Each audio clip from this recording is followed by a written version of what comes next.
BJP के वरिष्ठ नेता और सांसद निशिकांत दुबे हमारे साथ हैं। सर, आप छठी मैया का प्रसाद खा रहे हैं अलग अलग जाके कार्यकर्ताओं के घर जाके, लेकिन सवाल ये है कि इस विधानसभा चुनाव में छठी मैया किसे जीत का प्रसाद खिलाएंगे, जीत का आशीर्वाद देंगे? तो ऑलरेडी प्रधानमंत्री जी को दे चुके हैं, उनको तो वो बना चुके हैं हमारे प्रधानमंत्री।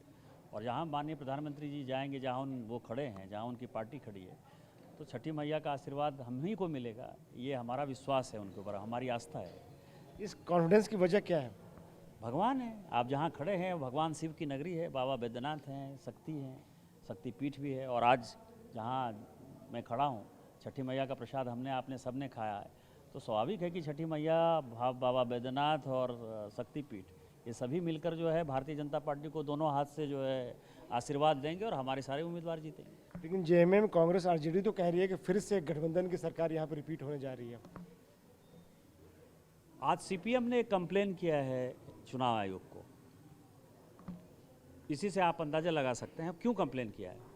उसने कहा है कि गठबंधन जो है यहाँ, इंडी गठबंधन, वो कांग्रेस, जेएमएम, राष्ट्रीय जनता दल और सीपीआई एमएल का है।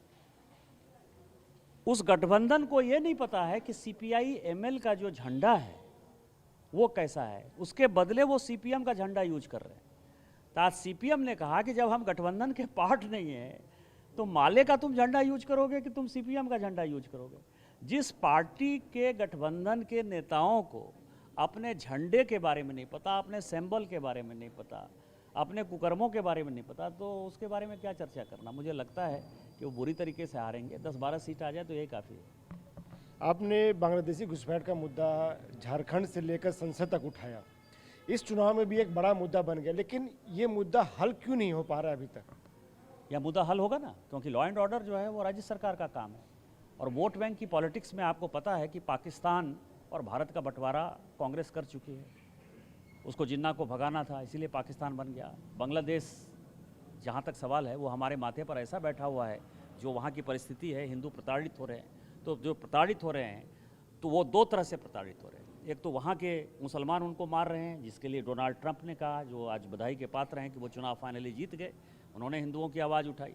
और दूसरा क्या है कि हमारा रोजगार खाने के लिए, मुसलमान हिंदू सबों का रोजगार खाने के लिए भारत में आने का जो है उनका जो प्रयास है, क्योंकि बॉर्डर इतना खुला हुआ है, उसमें वो हमारे यहाँ आ रहे हैं। और संथाल पन्ना उनका एक ब्रीडिंग ग्राउंड है।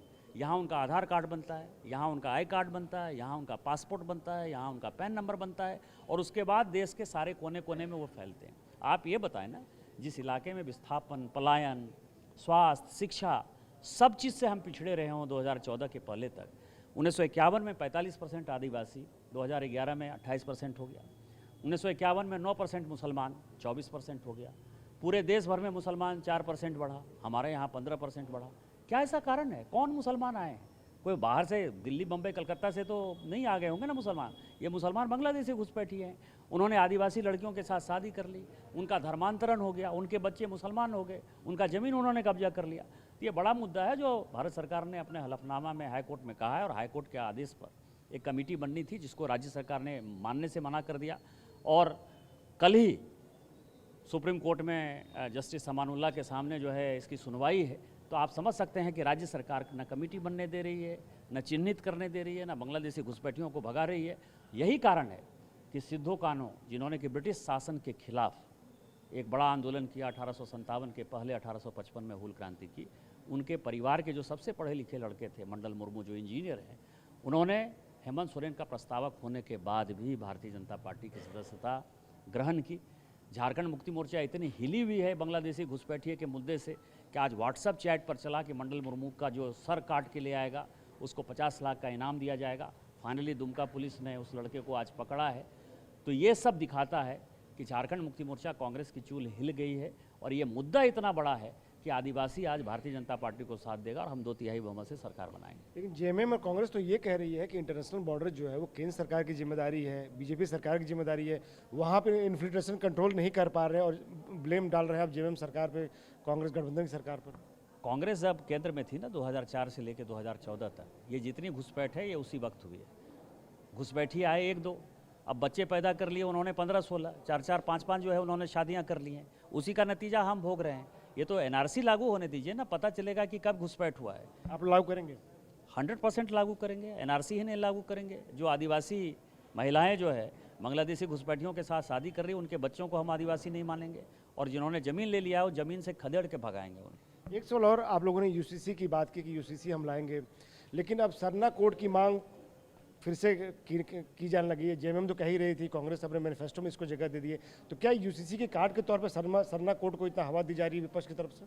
नहीं, हम यूसीसी तो आदिवासियों में लागू नहीं कर रहे हैं। हमने ना गोवा में लागू किया है, ना हमने उत्तराखंड में लागू किया है। नॉर्थ ईस्ट को भी हमने कहा है यूसीसी आदिवासियों में नहीं लागू होगा। असम सरकार ने भी यही बात कही है, और केंद्र सरकार कभी यदि यूसीसी लाएगी तो हम आदिवासियों को बाहर, क्योंकि आदिवासियों का जो रहन सहन का लेवल है, संस्कृति है, वो अलग है। तो सरना कोड का जहाँ तक सवाल है, हम सरना कोड के खिलाफ कहाँ हैं? हम तो सरना कोड लागू करेंगे, हम भी उसके साथ हैं। सरना कोड का डिमांड जो है हमने किया है, कड़िया मुंडा जी ने है बड़ा बड़ा आंदोलन किया है। ये तो हमारे पिछलग्गू हैं ना, इनको कुछ नहीं आता है। इनको आदिवासी मर रहे हैं, उनकी संख्या घट रही है, उसके बारे में नहीं चिंता है कि 48% से 28% हो गए, 27% हो गए, इसकी चिंता नहीं है। झारखंड में परिसीमन नहीं हुआ क्योंकि लोकसभा की सीट जो है डी रिजर्व हो जाएगी, एसटी सीट खत्म हो जाएगी, विधानसभा की सीट खत्म हो जाएगी, इसकी चिंता नहीं है। उनको चिंता अपने वोट बैंक की है, तो वोट बैंक भड़काने के लिए सरना कोड तो हम लागू करेंगे। शुक्रिया। हमसे बात करने के लिए कैप्टन गजेंद्र के साथ आनंद प्रकाश पांडे, TV9 भारतवर्ष।